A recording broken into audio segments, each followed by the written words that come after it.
সকালে আমি বাথরুমে ঢুকলাম। শাওয়ার ছেড়ে দাঁড়িয়েছিলাম।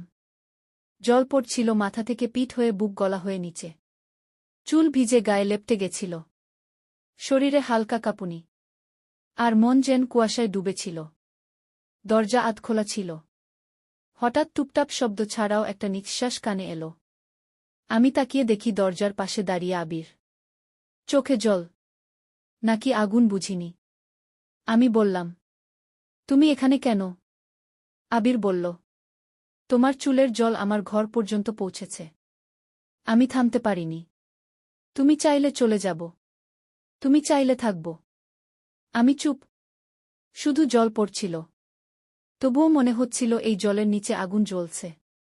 আবির আস্তে করে দরজা ঠেলে ঢুকে এলো। চোখে গভীর একটা আলো। আমি একটুও সরিনি, তবুও ভেতরে কাঁপছিলাম। আবির বলল, তুমি জানো না, তোমার ভেজা গায়ে জল পড়ার শব্দ আমার নিঃশ্বাস আটকে দেয়। আমি বললাম, তুমি ভুল করছ। আবির বলল, এই ভুলেই আমি বাঁচতে চাই। এই ভুলেই আমি হারিয়ে যেতে চাই তোমার গায়ে। আবির আমার এক হাত ধরে টেনে নিল নিজের দিকে। শাওয়ারের নিচে দুজন দাঁড়িয়ে, জল পড়ছিল। শরীর ভিজছিল। মনও ভিজে গেছিল। আবির আস্তে করে আমার বুকে হাত দিয়ে ছুল। আমার শ্বাস থেমে গেছিল। তবুও আমি বাধা দিলাম না। আবির বলল, তুমি যদি না চাও, আমি থেমে যাব। আমি চোখ বন্ধ করলাম। আবির বুঝে গেল। তারপর আবিরের ঠোঁট আমার ঠোঁটে। নরম। ভেজা। তবুও একটা ঝড়। আবিরের হাত এবার পিঠে। ধীরে ধীরে বুকে। আমি নিঃশব্দে আবিরের গলা জড়িয়ে ধরলাম। জল আমাদের শরীর ভাসিয়ে দিচ্ছিল। তবুও নিচে ছিল আগুন। আবির বলল, তুমি যদি 1 ঘন্টা আমাকে দাও, আমি সারা জীবন এই 1 ঘন্টা নিয়ে বাঁচব। আমি বললাম, এই 1 ঘন্টা যদি পাপ হয়, তবে আমি সেই পাপেই ডুবে থাকতে চাই। আবির আমাকে জড়িয়ে ধরল আরও জোরে।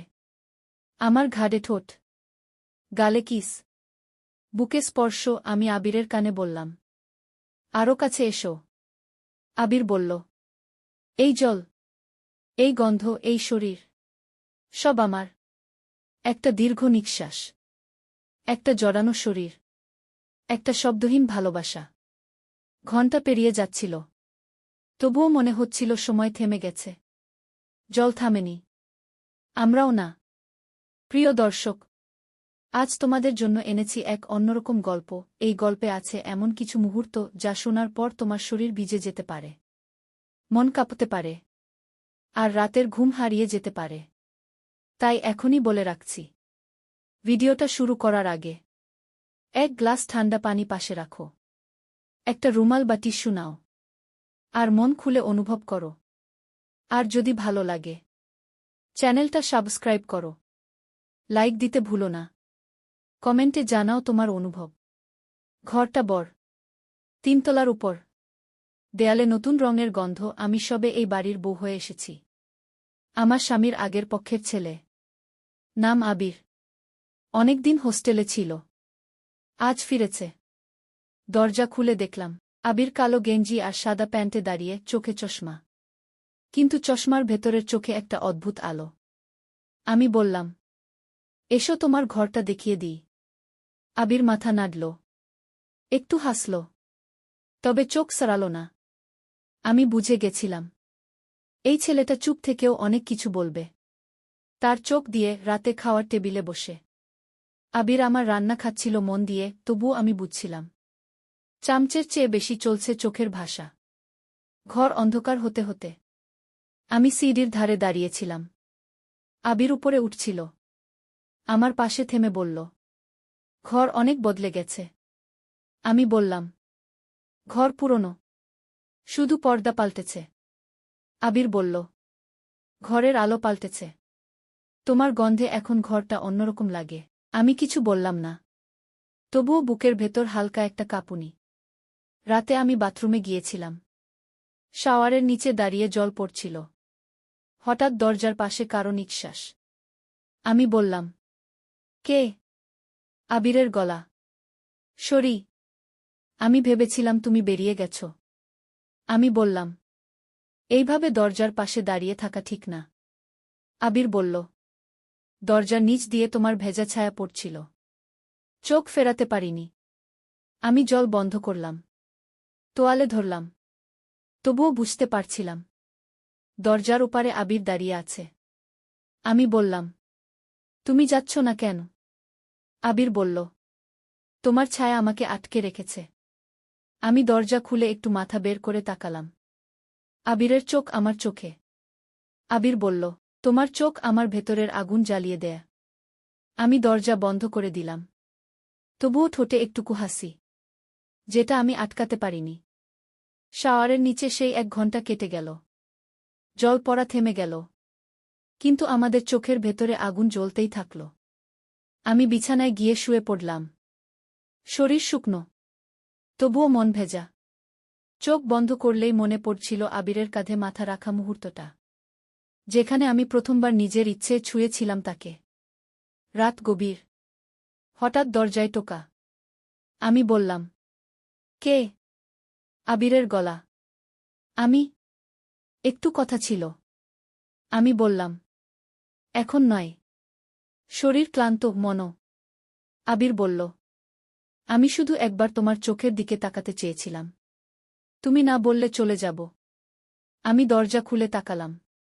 আবিরের চোখে সেই আগের মতো আগুন ছিল না। ছিল একরাশ বিষণ্ণতা। আমি বললাম, তুমি চাপ কি? আবির বলল, তুমি, শুধু তুমি।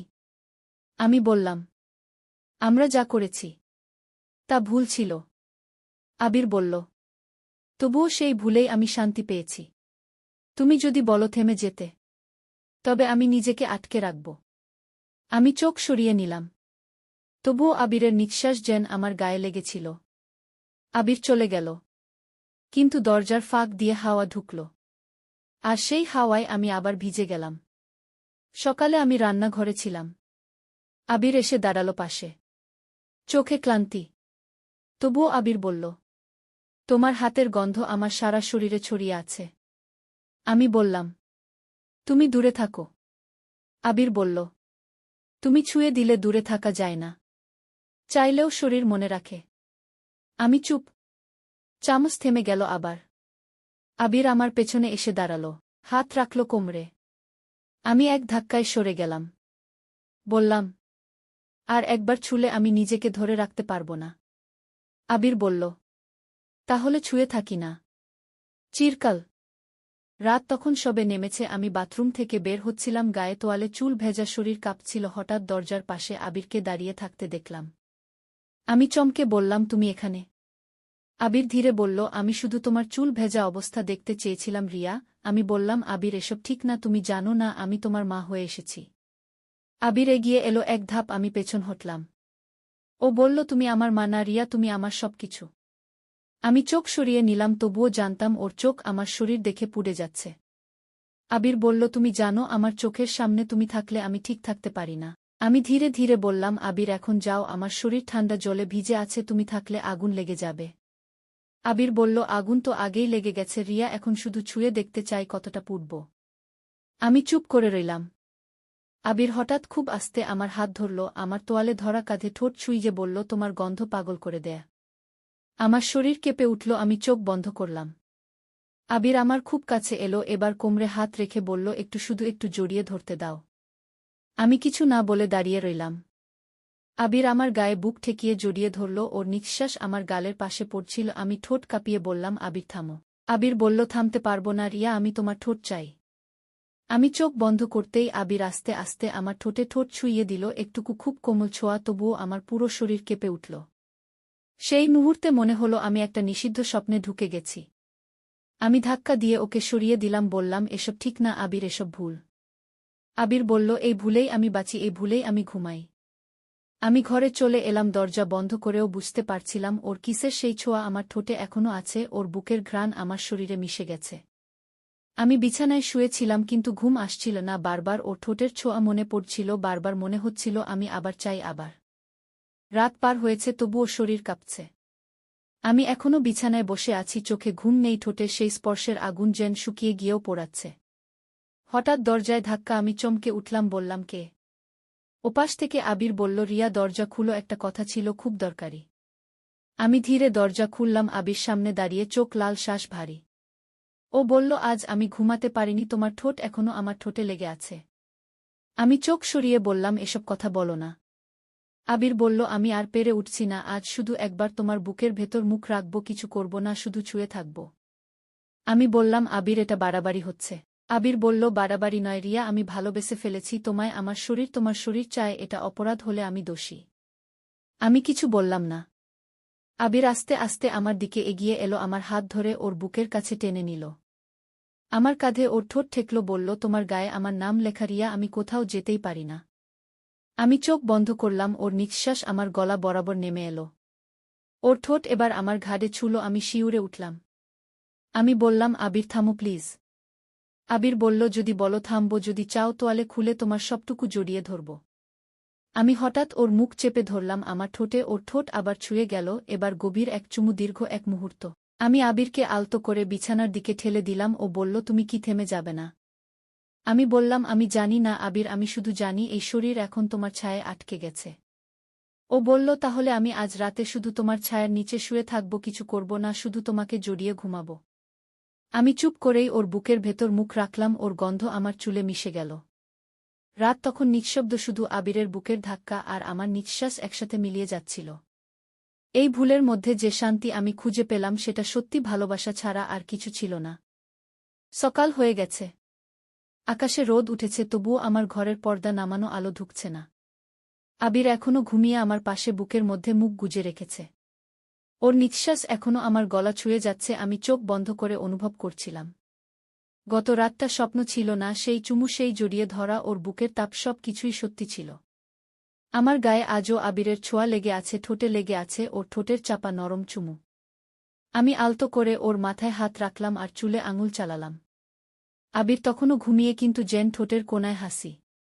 আমি মনে মনে বললাম, যদি সময় থেমে যেত, যদি কেউ না জানত, তবে হয়তো আমি চিরকাল এই বুকে পড়ে থাকতাম। কিন্তু বাস্তব ছায়ার নিচে থাকা দেয় না।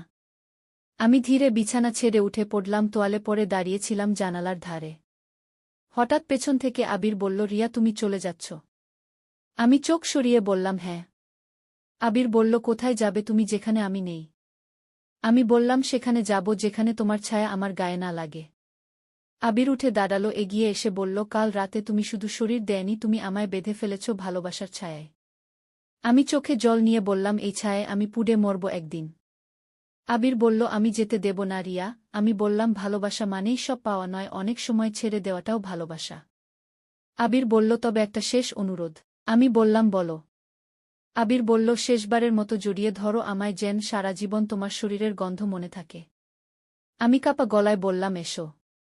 আবির জোরে আমাকে জড়িয়ে ধরল ওর বুকের ভেতর। আমি মুখ গুজে বললাম, ভুল ছিল, কিন্তু এই ভুলে আমি ভালোবাসা খুঁজে পেয়েছি। আবির বলল, তুমি আমার প্রথম পাপ, তুমি আমার শেষ প্রার্থনা। আমি ওকে ছেড়ে সরে এলাম, চোখে জল, ঠোঁটে কাঁপুনি। আমি বললাম, চললাম আবির। আবির আর কিছু বলল না, শুধু পেছন থেকে বলে উঠল, রিয়া তোমার ছায়া আমি কোনোদিন ছাড়তে পারব না। আমি দরজা দিয়ে বেরিয়ে গেলাম, কিন্তু মনে হচ্ছিল আবিরের হাত আমার কাঁধে এখনো পড়ে আছে। আমি জানি আমরা ভুল করেছিলাম, তবুও সেই ভুলে এক অন্যরকম